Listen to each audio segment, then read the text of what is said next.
Hi everyone, this is DailyChilli. I'm here in Longhua Temple, which is in Shanghai, and today is the Middle Autumn Festival.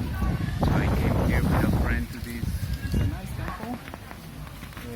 So she's Buddhist and she's doing all the traditional things. This week I finished with the book You Are Not a Gadget by Lanier Janier, I think is the name, and basically he talks about, it's like a futurist, talks about a lot of artificial intelligence and VR and also social media in general.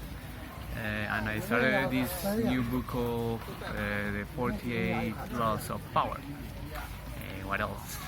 This week also I have a visit of my dad in my place. I have a very good quality time with him.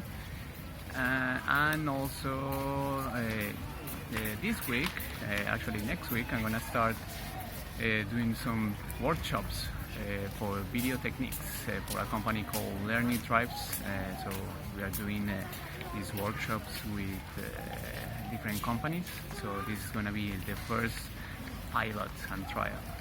So that's it for me from Longhua Temple here in Shanghai.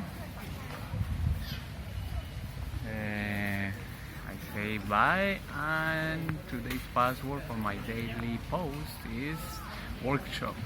Okay, see you guys later. Bye.